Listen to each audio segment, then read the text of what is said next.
Josué capítulo 18.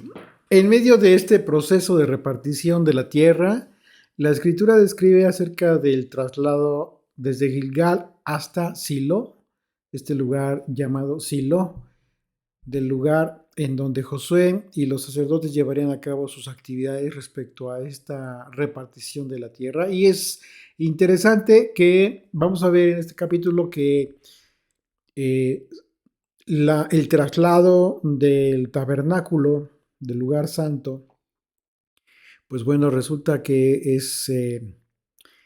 ocupa un momento, un tiempo especial, prioritario respecto a la repartición de otras tierras que estaban por tomar posesión otras tribus, que incluso Josué mismo describió como negligentes a los líderes de estas tribus por no haber tomado posesión, por no haber ya ejercido este derecho sobre aquellas tierras.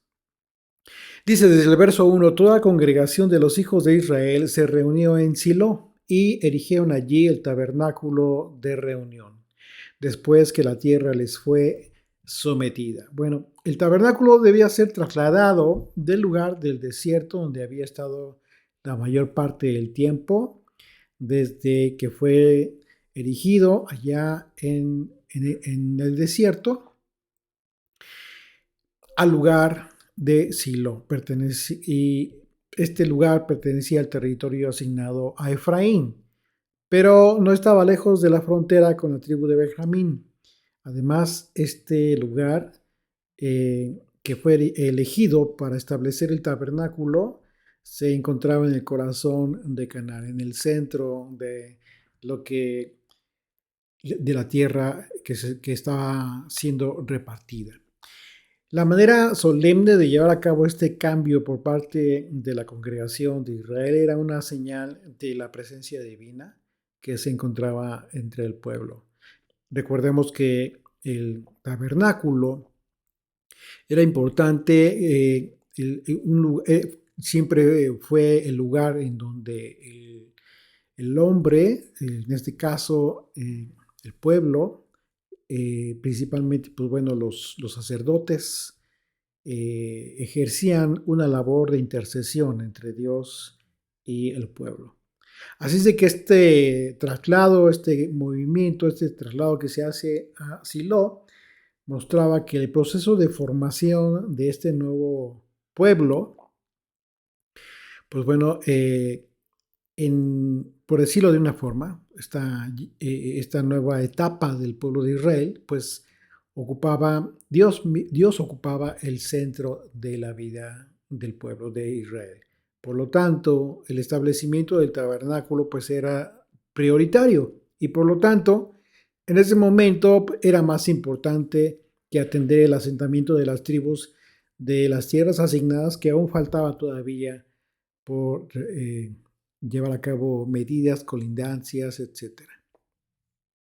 El arca estuvo en este lugar unos 200 años hasta que por causa de los pecados de los hijos de Elí, se generó que se perdiera el arca, como se describe en el capítulo 4 del libro de Samuel.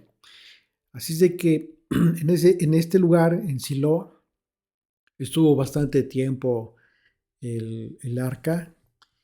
Y hay tres sentidos, tres formas que pueden tener presencia. eh, Se puede considerar la presencia estable del arca, ¿sí?, en un lugar determinado. Por una parte, pues es el aspecto simbólico de la presencia de Dios entre su pueblo. Recordemos que el tabernáculo constituía el lugar donde los hombres se reunían con Dios y donde consultaban al Señor para resolver cualquier situación que no se encontraba prevista en la ley. Como en el caso recuerdan que recién analizamos el caso de las hijas de Zelofejad, que tuvo que Moisés que consultar en su momento al Señor acerca de la herencia para estas mujeres. Y el tabernáculo pues contenía instrumentos que la propia ley consideraba como santos y por lo tanto implicaba tener cierto cuidado de ser conducidos con reverencia, y a diferencia de los objetos que eran utilizados en, en los rituales de pueblos paganos, en sus cultos, todos los instrumentos del tabernáculo, en el tabernáculo de Dios, eran santos y bendecidos por el Señor. Siempre existió esta diferencia enorme entre lo santo y lo profano que practicaban los pueblos paganos. Y bueno, en este caso, la vara de Aarón o las tablas de la ley, pues no tenían ningún poder en sí mismas, sino que era un punto de referencia para la memoria del pueblo, como un testimonio del pacto de Dios con su pueblo. Finalmente, aquel tabernáculo en sí mismo fue un testimonio de la profecía que sería cumplida acerca de aquel otro Silo, conforme lo había hablado Jacob a sus hijos cuando los bendijo. Ahí en Génesis capítulo 49 recuerda la bendición de Jacob. Dice a partir del verso 10, no será quitado el cetro de Judá ni el legislador de entre sus pies hasta que venga Silo. A él se congregarán los pueblos, atando a la vid su pollino y a la cepa el hijo de su asna. Llevó en el vino su vestido y en la sangre de uvas su manto. Es una referencia muy clara al Mesías, a Yeshua, que vendría a tomar esa autoridad. Y justamente esta profecía tendrá su cumplimiento en la vida del Mesías. Así es que ya en el Nuevo Testamento lo describe el autor de la carta a los Hebreos.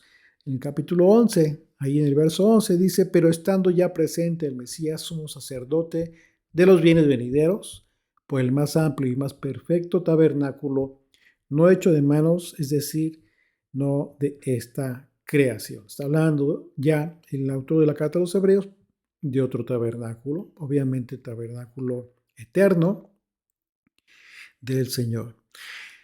Y continuamos ahí en el verso 2.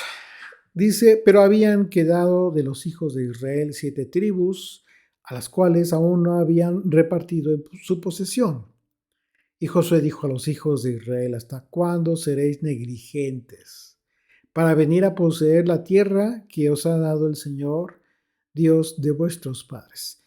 Entonces, en este diálogo, en este reclamo de Josué con estos representantes de las otras tribus, pues les reprochó por el hecho de no haber tomado ya posesión de la tierra. Y al parecer, por su desinterés en explorarla para dar lugar a la distribución, la tierra que quedaba por ocupar debía ser recorrida y descrita después de tomar nota de las ciudades y de los territorios respectivos. Así es de que tuvo prioridad el traslado del tabernáculo a esta actitud negligente de estos líderes. Y continúa la instrucción de Josué, dice ahí en el verso 4, señalad 3 varones de cada tribu para que yo los envíe y que ellos se levanten y recorran la tierra y la describan conforme a sus heredades y vuelvan a mí.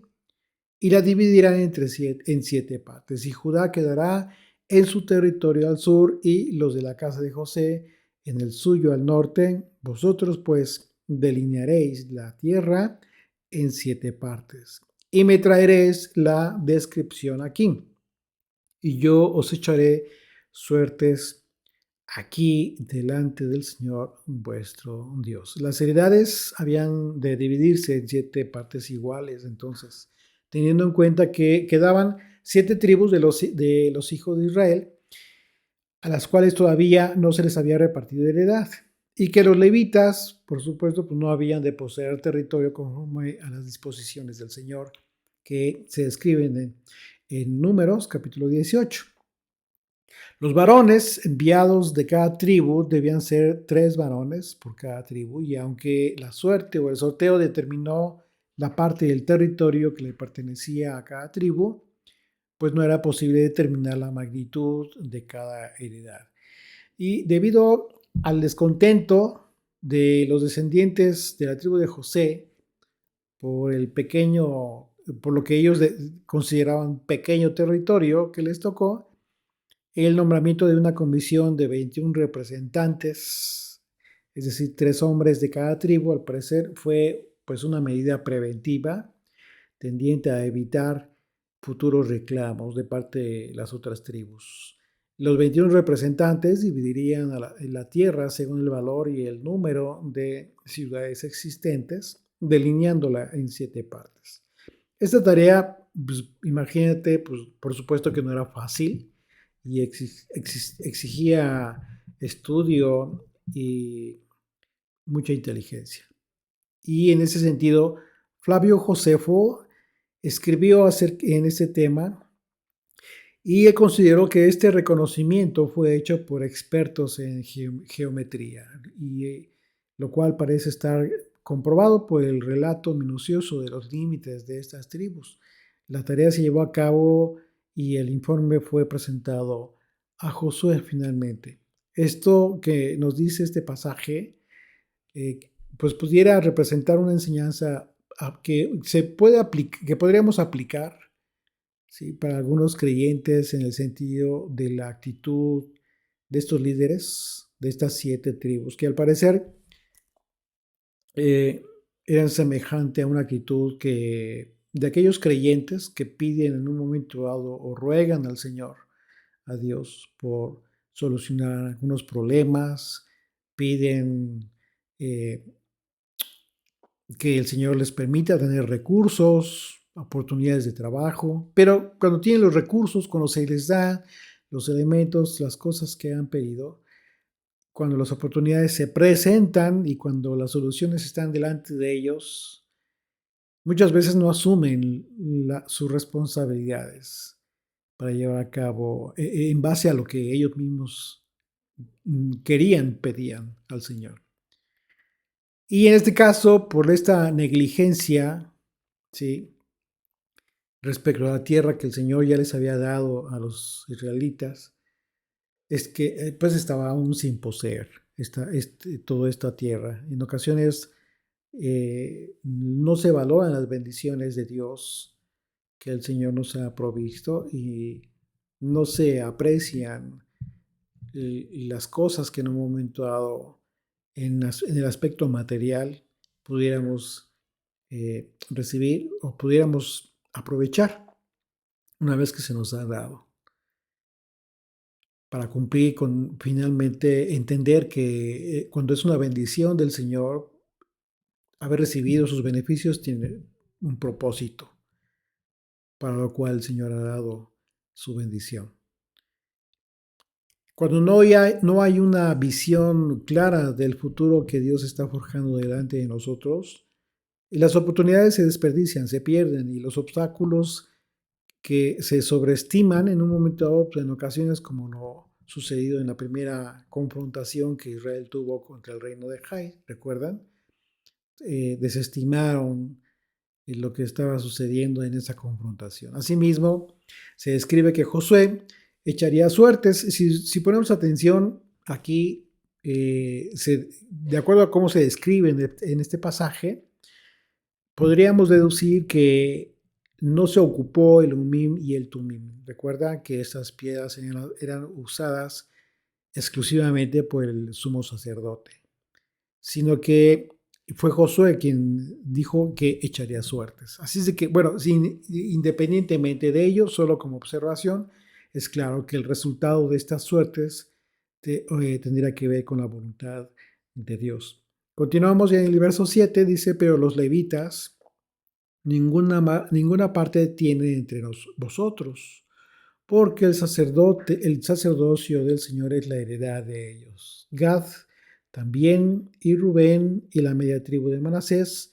ya han recibido su heredad al otro lado del Jordán, al oriente, la cual les dio Moisés, siervo del Señor. Recuerda que ellos pidieron su tierra antes de atravesar el Jordán por el tipo de tierra que era muy buena para ganado. Dice el verso 8, levantándose pues aquellos varones fueron y mandó Josué a los que iban para delinear la tierra, diciéndoles, id, recorred la tierra y delineadla y volver a mí, para que yo os eche suertes aquí delante del Señor en Silo. Fueron pues aquellos varones y recorrieron la tierra, delineándola por ciudades en 7 partes en un libro, y volvieron a Josué al campamento en Silo. Y Josué les echó suertes delante del Señor en Silo, y allí repartió Josué la tierra a los hijos de Israel por sus porciones. Y sacó la suerte de la tribu de los hijos de Benjamín conforme a sus familias, y el territorio adjudicado a ella quedó entre los hijos de Judá y los hijos de José. Fue el límite de ellos al lado del norte desde el Jordán y sube hacia el lado de Jericó al norte. Sube después al monte hacia el occidente y viene a salir al desierto de Bet-Aven.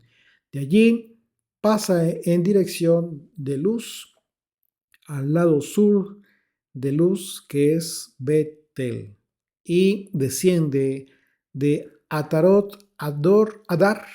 al monte que está al sur de Bet-Orón, la de abajo, y tuerce hacia el oeste por el lado sur del monte que está delante de Bet-Orón al sur, y viene a salir a Kiriat Baal, que es Kiriat Jarim, ciudad de los hijos de Judá. Este es el lado del occidente. Al lado del sur es desde el extremo de Kiriat Jearim y sale al occidente, y la fuente de las aguas de Neftoa, y desciende este límite al extremo del monte que está delante del valle del hijo de Hinnom, que está al norte del valle de Refaim.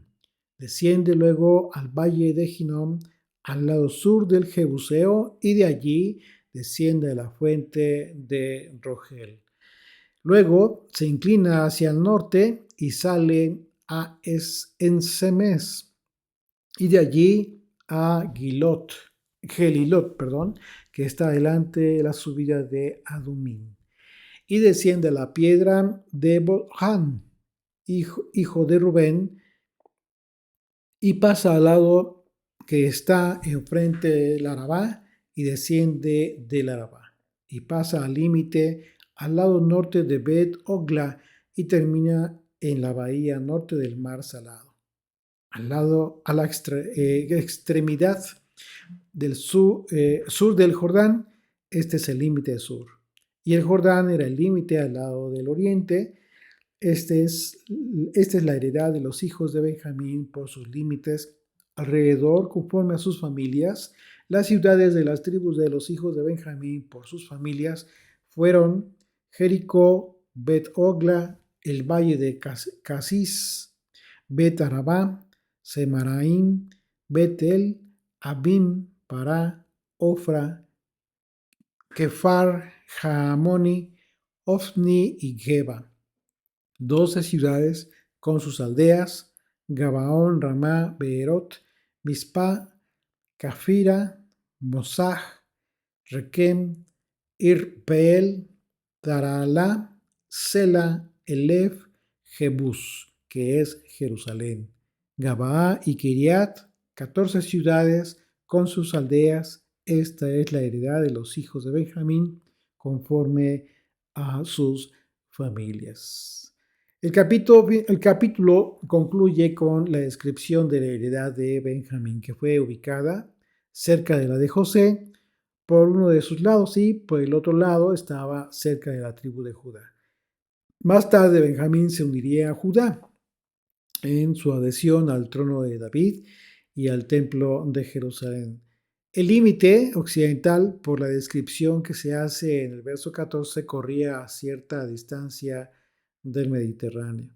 Las ciudades incluidas en el territorio benjaminita no son en verdad todas, pero sí un buen número que alcanza a las 26 ciudades más importantes.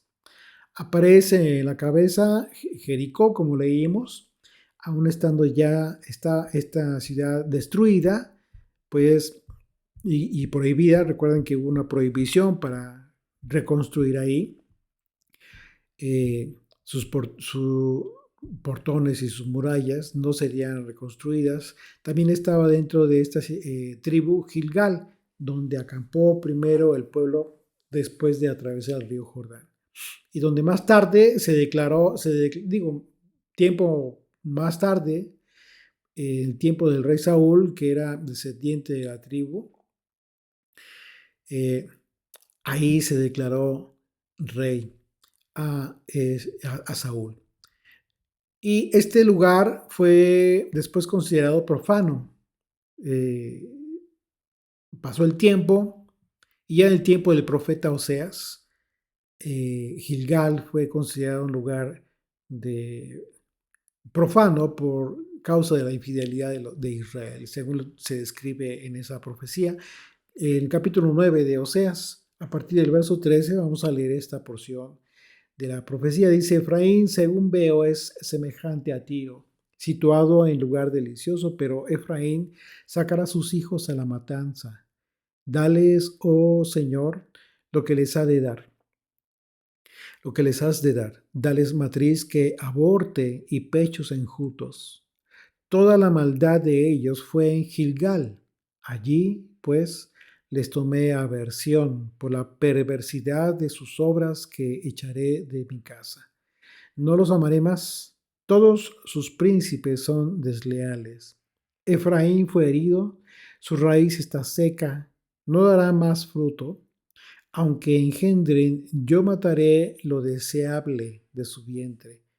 Mi Dios los desechará porque ellos no le oyeron y andarán errantes entre las naciones. Terrible la actitud del pueblo y que se describe que fue precisamente en este lugar, en Gilgal, que fue precisamente el primer campamento que tuvo Israel una vez que atravesó el Jordán para ingresar a la tierra prometida.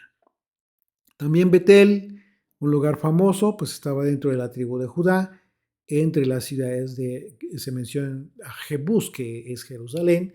Esta ciudad quedaba expresamente excluida de las fronteras de Judá y es incluida en la heredad de Benjamín, aunque fue David quien finalmente conquistó la ciudad de Jebusea. Según se describe ahí en el capítulo, en la segunda carta de Samuel, capítulo 5, de los versículos 6 al 10. Así es de que de la propia redacción, pues bueno, se puede advertir ciertas rivalidades entre las tribus de Judá y Benjamín por la posesión de esta ciudad. Y quizás la reivindicación de Benjamín obedece a un intento posterior para restaurar el prestigio de la tribu. Pero bueno, continuaremos con el capítulo 9 para la siguiente ocasión.